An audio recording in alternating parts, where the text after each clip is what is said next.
In today's video, we're breaking down RJ Harvey of UCF. What are his strengths and weaknesses? How do we think he's deployed at the NFL level? And finally, what do we think we can expect from him in fantasy? Watch to the end of this video and you'll have a good idea. When we think about his size, he measured in at just under 5'8", 207 pounds, and so that would give him a BMI of 31.5, which is well above the 30.0 threshold to theoretically be a bell cow back, although he is a little bit short. When we take a look at his collegiate career, as a true freshman at UCF, he had a marginal role on 3 attempts. He had 3 yards for 1.0 yards per carry, no touchdown or fumbles, and no work through the receiving game as well. Then, prior to the 2021 season, he suffered a torn ACL, which decimated his true sophomore season. Then we take a look at his junior season, coming back from the injury. On 116 attempts, he had 790 yards, which is a robust 6.8 yards per carry, 5 touchdowns, and 2 fumbles with an 84.0 PFF run grade. Then through the air, on 27 targets, he had 23 receptions, 217 receiving yards, 9.4 yards per catch, and 0 receiving touchdowns with a 70.6 receiving grade. Then he took a massive step up as a senior. And so on 225 attempts, he had 17 yards. He did see his yards per attempt go down from 6.8 to 6.3, but that was a lot more volume, so it's to be expected generally. Then he had 16 rushing touchdowns.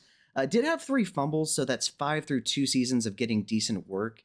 But his PFF run grade of 91.4 was a career high. Then we take a look at his usage in the receiving game. On 22 targets, he had 19 receptions, 238 receiving yards, 12.5 yards per catch is great, and 2 receiving touchdowns. Then when you take a look at 2024, on 231 attempts, he had 1,578 yards, saw his yards per attempt go from 6.3 up to 6.8. So with more volume, his yards per attempt went up. He went from 16 to 22 rushing touchdowns, which is fantastic. Did see 2 more fumbles. So fumbles are a little bit of an issue, but he doesn't have so many fumbles that I think that we should be obscenely worried.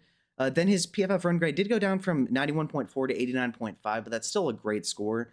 And then through the air, he had 20 receptions on 29 targets, 267 receiving yards, a career high 13.4 yards per catch, and 3 receiving touchdowns. And so I took a look at draft eligible FBS running backs with at least 100 rush attempts. That was a sample size of 76 here. Harvey received 231 rush attempts on the season. His yards per attempt in the sample size of 6.8 was 3rd. Tremendous. His yak per attempt of 3.88 was 12th. That's still very, very good. His breakaway run percentage of 52.4% was 8th. And so you're starting to see some of these advanced stats are really painting the picture of how talented he is, besides the counting stats here. Then we take a look at his PFF rush grade. His 89.5 was 11th in the sample size. His PFF receiving grade of 61.4 is 40th. I will say he's not Christian McCaffrey out of the backfield. I think that he's, an adequate enough receiver, but in pass pro, I don't think he's going to be as dominant due to his frame. So receiving, we'll have to see if he's going to get any receiving work at the NFL level. But in terms of being a runner of the football, he is quite good. He does have a couple flaws that I'll explain in a little bit, but still, nonetheless, very dangerous. When you take a look at his yards per out run, his 1.34 were 10th in the sample size. His elusiveness rating of 122.2 was 9th. He had 69 missed tackles forced on the season, which was 7th in the sample size, and 0.29 per attempt. He had 131.5 rushing yards per game on 19.3 average attempts, which is tremendous work on the ground, and 22.3 receiving yards per game on 1.7 receptions per game. Solid receiving work as well, and he had a massive 25 total touchdowns on the season. Overall, the advanced stats here say that he is a very good runner of the football and probably one of the best rushers of the football that's draft eligible. As far as the grading of RJ Harvey goes, remember that he's a little bit south of 5'8", 207 pounds, and so that's a BMI of 31.5 officially, which is well above the 30.0 threshold to theoretically be a bell cow back. Will he be a bell cow? We'll get into that in a little bit. Remember that he is a 5th-year senior, but it's not because he's bad. It was because as a true sophomore, he tore his ACL prior to the season, but upon returning as a true junior, he was incredibly efficient, and then he only got better from there. My valuation, I think he's worthy of a 2nd-round pick, and my comparison is a LaShawn McCoy type of runner, and so he is incredibly shifty. He's basically impossible to tackle in one-on-one situations. He has incredible vision, cutback ability, and he's a very creative runner. And what he does is he likes to manipulate linebackers inside before hitting the outside. He does it a little bit more than I would preferably like for him, but you can't argue with the results. It's quite effective. And so that will be something to monitor at the NFL level, but once again, it was effective for him at the collegiate level. My official grade for him is a 78.5 out of 100, which is at the top of the good tier of running back prospects. As far as the contact balance goes, I gave him a 4 out of 5. His frame actually helps him out tremendously in this regard. And so remember that while he is a little bit shorter, he has a 31.5 BMI. That does help him bounce off of people, and I do think he's going to break tackles at the NFL level. In terms of his physicality, I gave him a 4 out of 5. Once again, he is a smaller guy, but he plays relatively powerful for somebody with his frame, and his BMI definitely helps him out there. But once again, you're not going to confuse him for, Derrick Henry or anything. As far as his vision goes, I gave him a 5 out of 5. He has incredible vision for inside zone and gap runs, but then he also has the ability to find holes outside through manipulation. And so that is going to be a huge asset for him at the NFL level. As far as his ball security, I gave him a 4 out of 5. And so he had 7 career fumbles on over 450 rush attempts. I don't really think it's going to be a massive issue, but he did have a couple every season, so that will be something to monitor for sure. In terms of his run IQ, I gave him a 4 out of 5. And so he has tremendous vision, can easily find cutback lanes for sure, and has a lateral agility to hit things to the outside. But he does hit things to the outside a little bit more than I would prefer. And so I don't think, NFL players are a lot more disciplined in their gaps than collegiate players are. So you're not going to be able to depend on constantly hitting things to the outside. So it'll be interesting to see as to whether it's just he knew he could do it. And, if you're not going to be able to stop it, then why would I do anything else? Or if it's just a tendency that he's going to need to reduce somewhat. But, it's hard to tell really, but regardless, it was effective at the collegiate level. In terms of his speed, I give him an 8 out of 10. I do think that he's going to break long runs at the NFL level, but he doesn't have the Devon A-Chain true burner speed. In terms of his acceleration, I gave him an 8.5 out of 10. It is very good. He has ridiculous burst, and he marries that with his vision and lateral agility to just be ridiculous in the open field. Once again, in one-on-one situations, you're just not tackling this guy. You need an angle and you need help. In terms of his deceleration, I gave it a 3.5 out of 5. I definitely think it's above average. It's not, close in my opinion to that of Trevion Henderson's exactly, but he does use hezzy moves in the open field, and the lateral agility really does help him out. And speaking of his agility, his 4.5 out of 5 score is very high. He has ridiculous jump cuts. He's a very fast, quick twitch athlete. He's dangerous in one-on-one situations. Good luck with that. And then as far as his change of direction, he can bend runs left or right at will.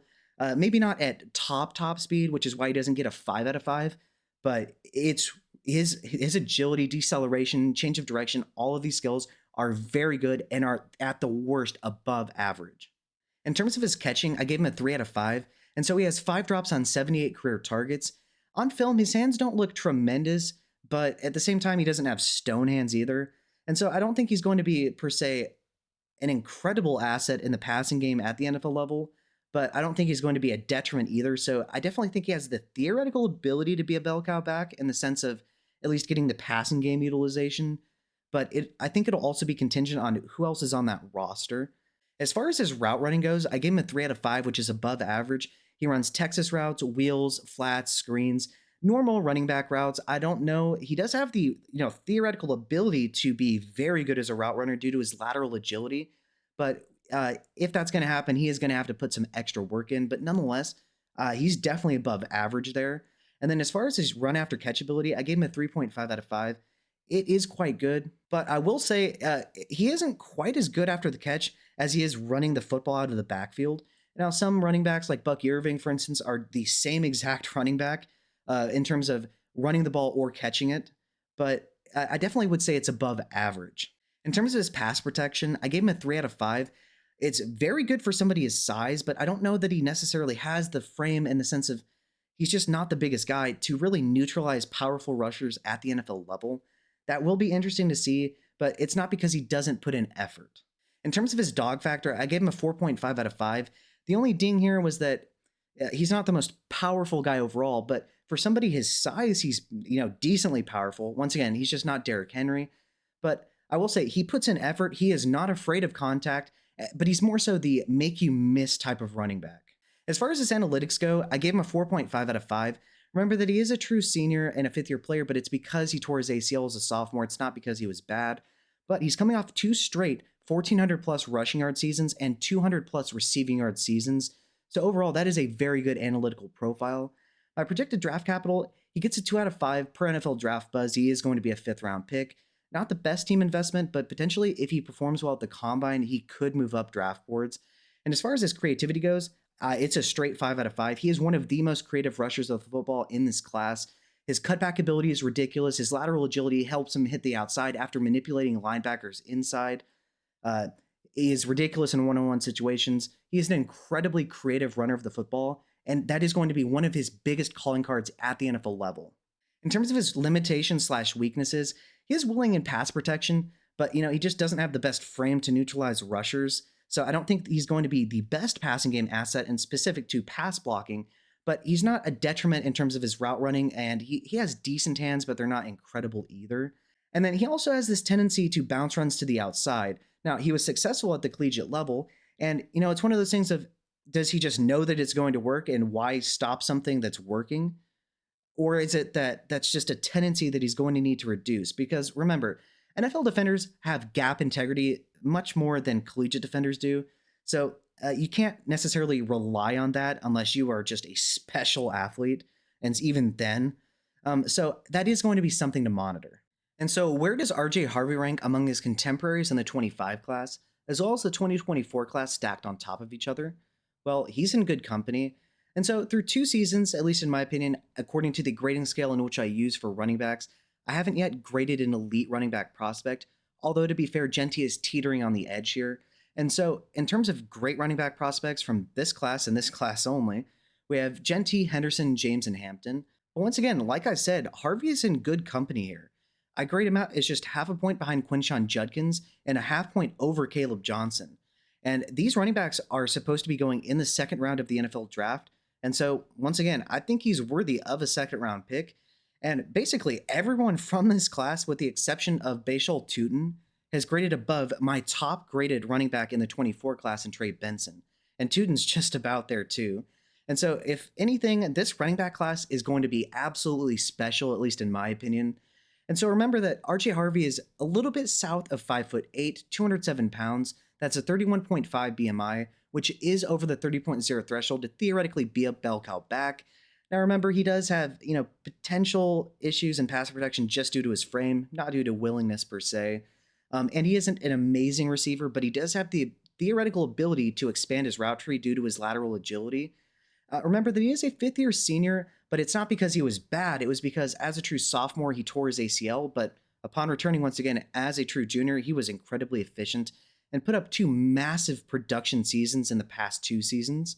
My evaluation once again is that he's worthy of a 2nd round pick at the NFL level. My comparison is he's a LaShawn McCoy type of runner.